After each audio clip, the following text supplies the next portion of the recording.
अगर समय पर बुरी आदत न बदली जाए तो वह बुरी आदत आपका समय बदल देती है आपके। ये बात मैंने आपको इसलिए बताई क्योंकि आज मैं टॉपिक शुरू करने वाला हूं, वो आपके लिए बहुत महत्वपूर्ण है और आपके लिए बड़ा परिवर्तन लेकर आएगा। इसलिए आपको मैं कहूंगा आप अपनी नोटबुक और कॉपी लेके बैठेंगे, साथ में आपके पेन लेकर बैठेंगे आप लोग सब लोग। आप मेरे प्यारे विद्यार्थी, आप सबको बहुत बहुत अभिनंदन है, बहुत बहुत स्वागत है आपके चहेते चैनल करियर प्लस में बिहार सर के साथ। आप सबको प्रणाम, नमस्कार, जय हिंद। आप सभी लोग दोनों हाथ जोड़ करके अपनी देवी स्वरूप माँ के चरणों में प्रणाम करेंगे सब लोग। और आज मैं जो चर्चा कर रहा हूं आपसे जनगणना 2011 पर, ये ऐसा विषय है जहां से प्रश्नों का आना तय है, इसलिए इस वीडियो पर आप अंत तक बने रहेंगे और मैं बताऊंगा आपको कि ऐसे प्रश्न बात करूंगा जो आपका सिलेक्शन पक्का करेंगे। और मैं आपको ले चलता हूं आपके चहेते चैनल यहीं पर पढ़ाई की पंचायत पर, जो बहुत बहुत वेरी मोस्ट है। इस पढ़ाई की पंचायत में बात करूंगा मैं आपसे आज जनगणना के पन्नों से। कहां से बात कर रहा हूं? जनगणना यानी सेंसस के पन्नों से बात करूंगा आपसे कि आखिर सेंसस क्या है और सेंसस क्यों किया जाता है। तो मैं आपको बताऊंगा, मैंने इसको सेंसस को बताने से पहले कुछ मैंने आपके लिए क्वेश्चन निकाले हैं और उसके बाद बताऊंगा मैं आपसे कि जनगणना करते क्यों है। और मैं बताना आपको ये चाह रहा हूं इसके माध्यम से कि सबसे पहले हमें क्वेश्चन ये मालूम होना चाहिए कि हमारे एग्जाम में जनगणना से क्वेश्चन कहां से और कैसे आएंगे। इसलिए मैंने आपके लिए कुछ 10-5 क्वेश्चन निकाले हैं। इन क्वेश्चनों पर चर्चा करेंगे आप लोग पहले, और फिर बताऊंगा कि जनगणना हमारे लिए क्यों महत्वपूर्ण है और जनगणना क्यों की जाती है। और हमारे यहाँ सबसे पहली जनगणना अगर 1872 में हुई तो उसके बाद 2011, अभी 2021, अभी हाल में जनगणना हुई, तो हमारे पास 21 तक के आंकड़े जो वर्तमान में बने हुए हैं वो क्यों महत्वपूर्ण है। तो सबसे पहले बात करूंगा मैं आपसे आधुनिक पद्धति। यहाँ पर ये जो आधुनिक पद्धति है यहाँ पर ये एवं व्यवस्थित ढंग से सर्वप्रथम जनगणना किस राष्ट्र द्वारा कराई गई है, ये क्वेश्चन पूछा है। इस तरह क्वेश्चन आएगा कि आधुनिक पद्धति में व्यवस्थित ढंग से सर्वप्रथम, वो हमसे कह रहा है सबसे पहले, यानी जो बिल्कुल व्यवस्थित तौर पर पहली जनगणना किस देश द्वारा कराई गई। तो इसका सही उत्तर आपके लिए ये रहा, स्वीडन द्वारा ये पहली जनगणना कराई गई है व्यवस्थित ढंग से, जो कि एक यूरोपीय राष्ट्र है। और स्वीडन ने इसकी जनगणना कब कराई है, तो इसका सही उत्तर यहां कर लेंगे 1749 में। यहां पर आपको इसको आप अंडरलाइन कर लेंगे यहां से, यानी 1749 में 1749 में स्वीडन ने पहली बार व्यवस्थित ढंग से सिस्टमैटिकली पहली बार जनगणना करवाई। ये आपके लिए बहुत महत्वपूर्ण और इंपॉर्टेंट भी है। ऐसे ही मैंने आपके एक क्वेश्चन और निकाला यहां से जनगणना से, आजादी के बाद जनगणना अधिनियम।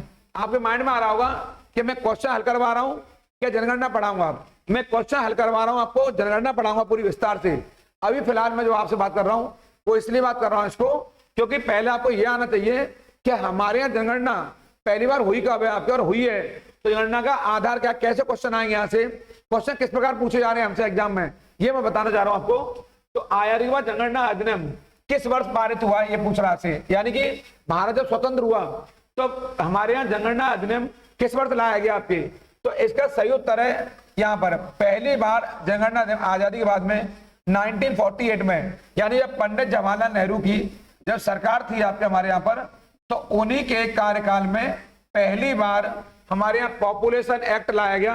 ये पहला अवसर था जब भारत में जनगणना के विषय में कोई कानून बनाया गया जनसंख्या नीति को लेकर के, ये पहली बार है।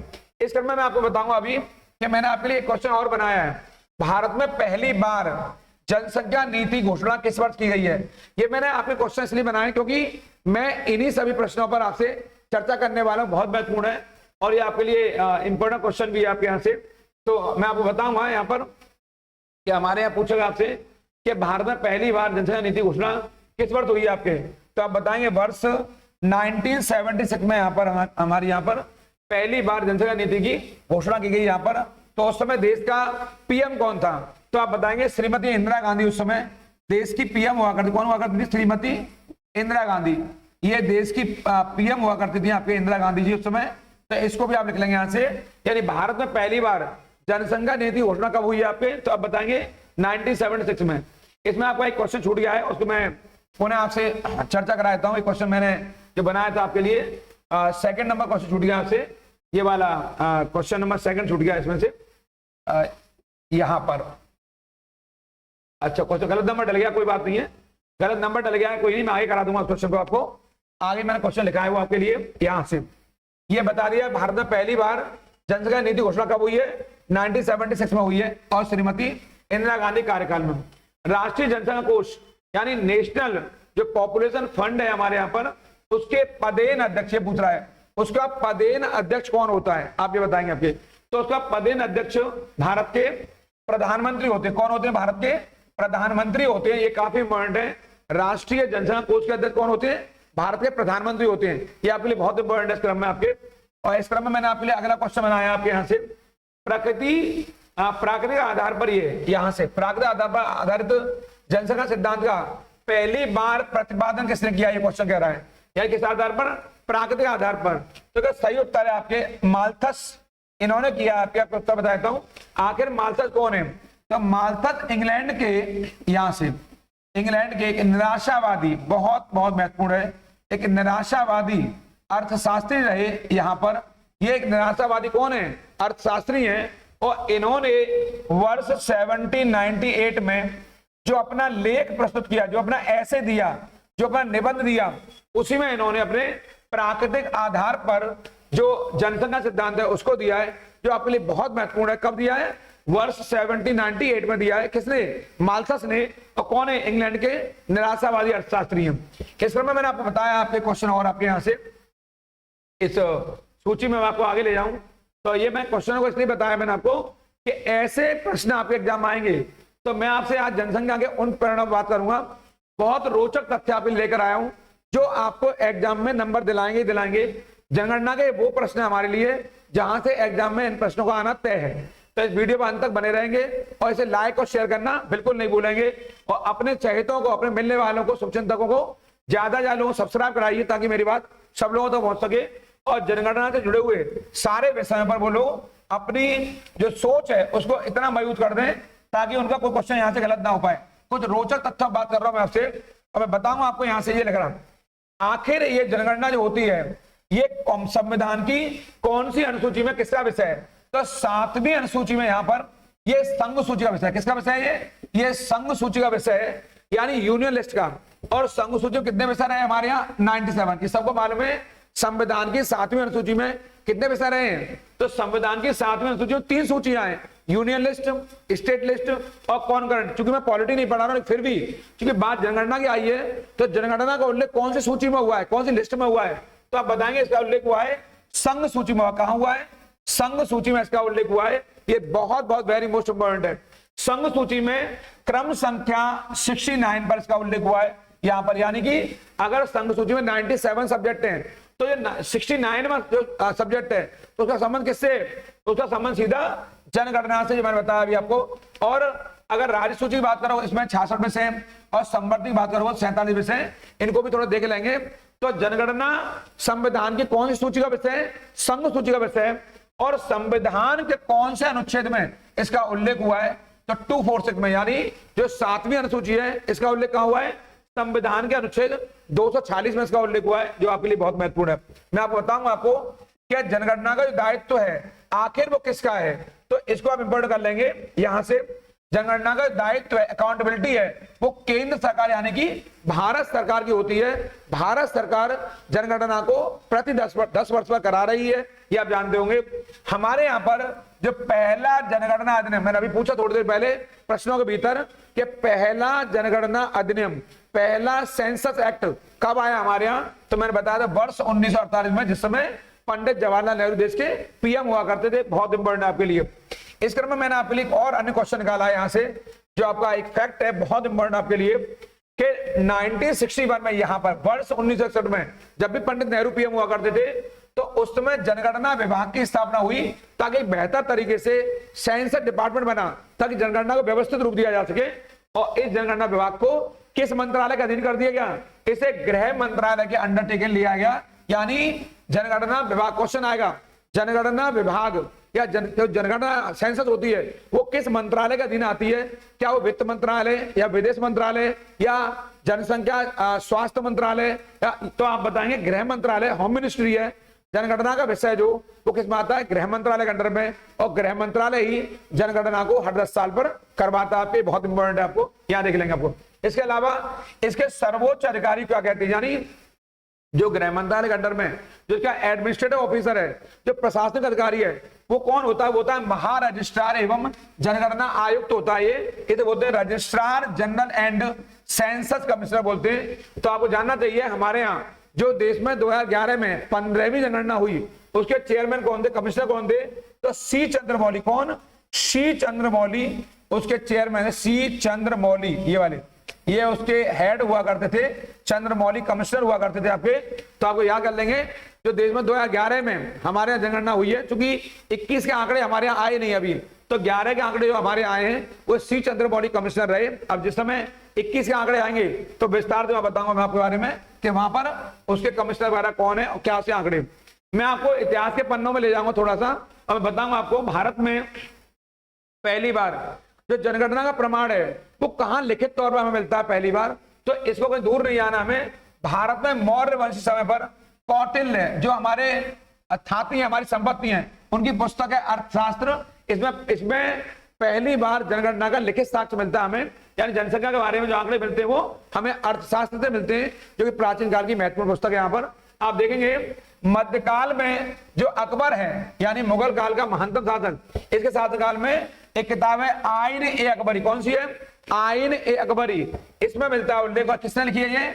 ये अबुल फजल ने लिखी। किसने लिखी है? ये अबुल फजल की पुस्तक है, बहुत इंपॉर्टेंट है, जो कि अकबर का नवरत्न भी है। कौन है? अकबर का नवरत्न भी है। तो अबुल फजल ने अकबरनामा भी लिखी है, और अकबरनामा का भाग कौन है? आईन ए अकबरी। इसको आप रट लेंगे यहां से, और मुगल काल में यहां पर प्रमाण मिलता है हमें आईन ए अकबरी में। इस तरह में मैं आपको बताऊंगा कि आखिर आधुनिक पद्धति यहां पर की व्यवस्थित ढंग से सर्वप्रथम पहली बार, मैंने पूछा क्वेश्चन थोड़ी देर पहले अभी आपसे कि आधुनिक काल में व्यवस्थित ढंग से पहली बार जनगणना किस वर्ष हुई, मैंने प्रश्न यहीं से निकाला था वो, तो अब सर्वप्रथम हुई है वो कब? 1749 में स्वीडन में। इस पर मैं अभी चर्चा कर चुका हूं यहां से आपको। हमारे यहाँ ये जो पहली बार दुनिया में, पूरी दुनिया में, पहली बार पूरी दुनिया में, यहाँ पर पूरी दुनिया की बात हो रही है, यहाँ पर पहली बार पूरी दुनिया में यहाँ पर 10 की जनगणना सर्वप्रथम कब हुई है? तो इसका उत्तर बताएंगे आप लोग। ये कार्य हुआ सबसे पहले वर्ष 1890 में, यहाँ पर 1890 में हुआ है काम। और किसने किया? ये अमेरिका ने किया, यानी कि डिकेड, यानी 10 वर्षों पर जो जनगणना कार्य है सबसे पहले कहां आरंभ हुआ है? ये अमेरिका में आरंभ हुआ है वर्ष 1890 में। इसको आप लोग याद कर लेंगे, इंपोर्टेंट है। इसके बाद एक माइंड में आपके क्वेश्चन आएगा कि पहली बार आखिर जो घटनाक्रम है आपके, ये जो 10 की जनगणना कार्य है आपके, तो ये तो आपके अमेरिका में हुआ, तो इंग्लैंड में पहली बार ये कब हो रहा है ऐसा काम आपके?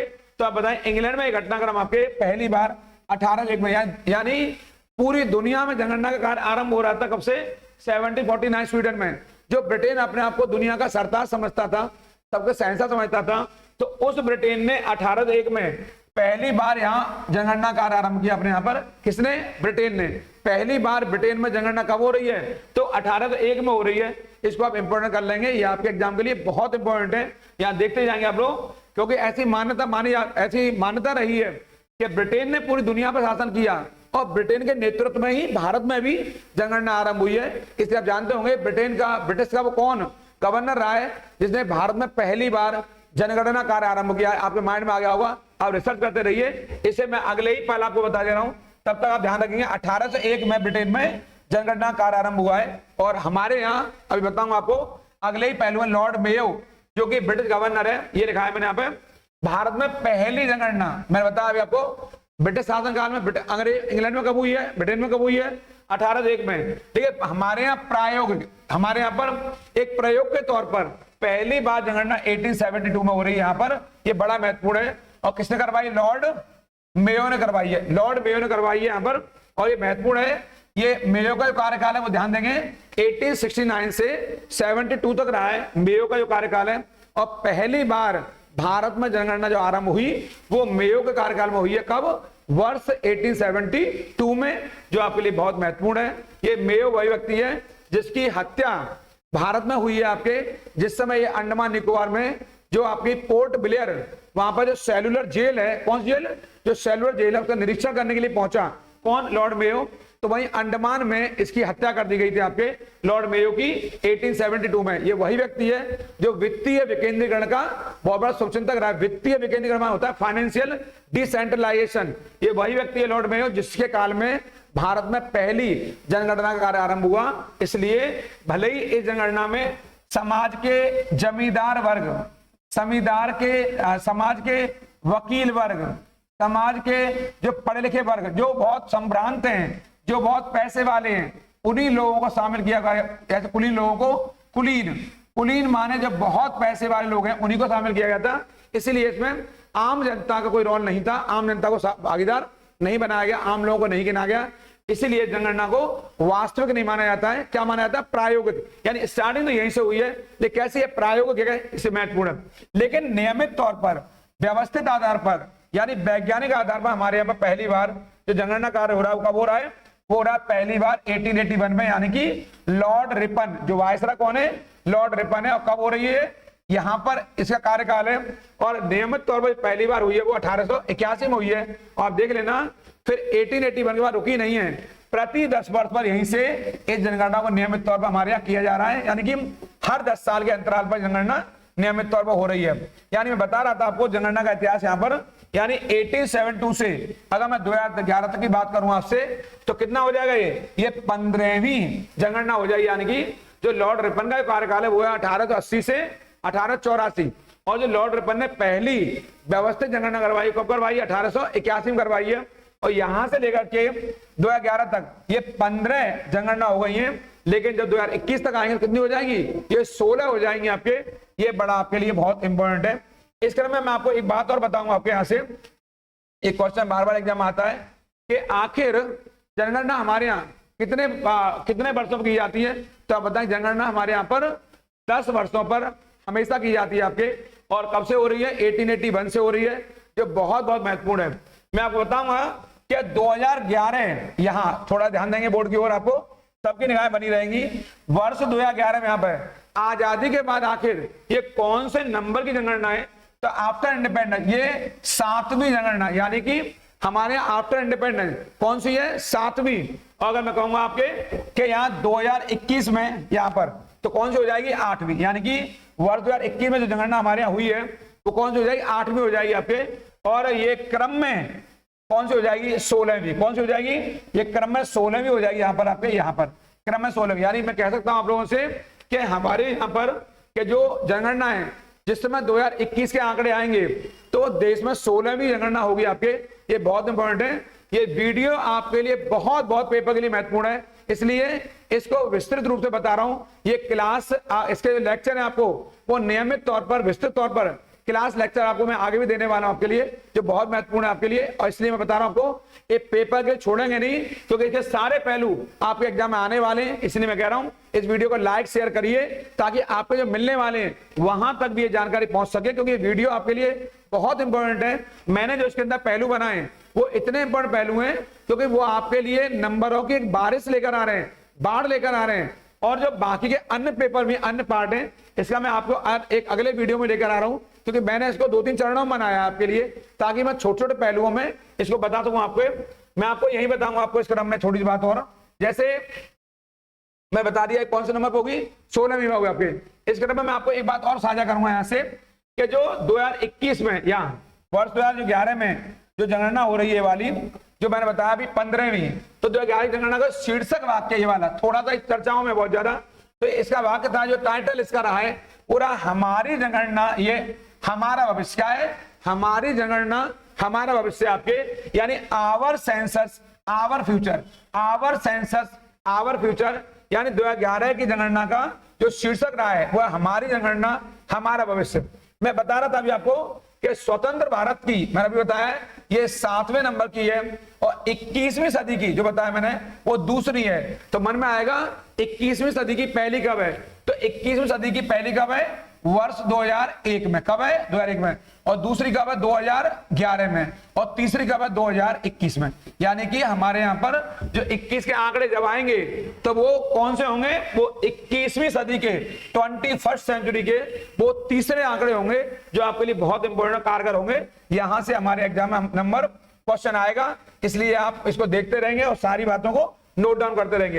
ये मैंने थोड़ा सा बताया आपको, आखिर जनगणना जो हो रही है वो क्षेत्रफल के आधार पर लोगों के हितों का अनुकूल बनाई की जाती है, ताकि लोगों के हितों का ध्यान रखा जा सके कि आखिर जनसंख्या हमारे यहाँ कितनी है, आखिर उनकी आपूर्ति कैसे की जाए। मैंने भी थोड़ी देर पहले बताया, माल्थस ने सिद्धांत दिया था आपके, जो प्राकृतिक आधार पर दिया है। 2 ही सिद्धांत पॉपुलर है, प्राकृतिक आधार पर और सामाजिक आधार पर। कार्ल मार्क्स ने सामाजिक आधार पर दिया और माल्थस ने दिया है आपके आपके प्राकृतिक आधार पर। तो याद कर लेंगे, माल्थस प्राकृतिक आधार और कार्ल मार्क्स सामाजिक आधार पर जनसंख्या के सिद्धांत दिए। दो सिद्धांत है हमारे यहाँ। तो मैं बताऊंगा आपको, भारत का क्षेत्रफल है, वो क्षेत्रफल भारत का बहुत अधिक नहीं, वो दुनिया के क्षेत्रफल का लगभग 2.42% है, यानी कि ये 2.5% भी नहीं है, यानी कि 2.5% से कम है, 2.42% है। लेकिन यहाँ की जो जनसंख्या है, वो जनसंख्या कितनी है वो आपको दिखाई दे रही है स्क्रीन पर, वो जनसंख्या 17.5% है, यानी 17.50 है, जो बहुत इंपॉर्टेंट है। लेकिन जो जनसंख्या के मामले में यहाँ पर हम चीन के बाद दूसरा स्थान रखते हैं, और क्षेत्रफल के आधार पर भारत का दुनिया में यहाँ पर 7वां स्थान है, यानी एरिया में हमारा 7वां स्थान है। देखिए पॉपुलेशन में हम लोग दूसरे स्थान पर हैं अकॉर्डिंग टू 2011 के अनुसार। आपको पता होगी अभी वर्ष 2023 में संयुक्त राष्ट्र जनसंख्या कोष का भी आंकड़ा आया है, और उसके अनुसार अभी अभी भारत ने सबको पछाड़ते हुए, सबको पीछे छोड़ते हुए एक नंबर 1 स्थान प्राप्त किया है, जो कि नकारात्मक है, जो कि शुभ नहीं है भारत के लिए, क्योंकि क्षेत्रफल उतना ही है, एरिया उतना ही है 2.42, लेकिन हमारी आबादी लगातार बढ़ रही है। तो आप जानते हैं अभी हाल ही में संयुक्त राष्ट्र जनसंख्या कोष के अनुसार भारत की जो जनसंख्या है वो बढ़कर के दुनिया में सबसे ज्यादा हो गई है, और मैंने बताया है उसके अनुसार 142.86 ये करोड़ भारत की जनसंख्या हुई है, यानी कि भारत की जो आबादी है वो लगभग 142.86 करोड़ हो गई है, जो कि बहुत ज्यादा भारत घातक मानी जा रही है। और इसको माना जा रहा है चीन पीछे छूट गया है और चीन दूसरे नंबर पर हो गया है। तो आप बताएंगे भारत का क्षेत्रफल है वो कितना है, वो 2.42 है, और जनसंख्या 17.5% है। इसका मैंने जो 2011 का पहलू है वो बड़ा विस्तृत निकाला आपके लिए, इसलिए वीडियो बने रहेंगे। इसका अगला पार्ट में बहुत जल्दी आपके लिए अगले वीडियो में लेकर आ रहा हूं, इसलिए आप लगातार इस वीडियो बने रहेंगे। मैंने आपके लिए दूसरा वीडियो बनाया पार्ट 2, वो बहुत इंपॉर्टेंट आपके लिए, इसलिए जनगणना के सारे पहलुओं में आप बने रहेंगे, आप छोड़ के नहीं जाएंगे। और इसके मैं आपको बताऊंगा अगले पार्ट में कि 2011 की जनगणना में किस राज्य का कौन सा स्थान है, और भारत में पहली बार राष्ट्रीय जनसंख्या कोष कब बना। मैं बताऊंगा आपको भारत ने जनसंख्या स्थिरीकरण वर्ष कौन सा घोषित किया है, मैं बताऊंगा आपको भारत में राष्ट्रीय जनसंख्या कोष कब बना है, और उसके अध्यक्ष कौन है, और भारत की आबादी पहली बार 1 अरब कब हुई, ऐसे प्रश्नों पर चर्चा करूंगा। जनसंख्या जनघनत्व पर, साक्षरता पर, आपके लिंगानुपात पर, सेक्स रेशियो पर, शिशु लिंगानुपात पर, ऐसे विषय चर्चा करूंगा। मैं बताऊंगा आपको कौन सा राज्य है जहां स्त्री साक्षरता सबसे कम है, इस पर बात करूंगा। इसलिए अगले पार्ट में बने रहेंगे, उसका नाम है पार्ट 2 जनगणना। आप जाएंगे नहीं। आप लोगों के लिए बहुत बहुत शुक्रिया, धन्यवाद। इस वीडियो पर आप जुड़े, इसे लाइक शेयर करना बिल्कुल नहीं भूलेंगे, और मुझे कमेंट के माध्यम बताइए आपकी जो जो समस्याएं, ताकि मैं अगले वीडियो में आपकी समस्याओं को दूर कर सकूं। इसलिए आप लोग उन लोगों का जरूर ख्याल रखिए जो आपका ख्याल रखते हैं। कल फिर मिलूंगा आपको नई वीडियो के साथ में, तब तक आप लोग प्रणाम, नमस्कार।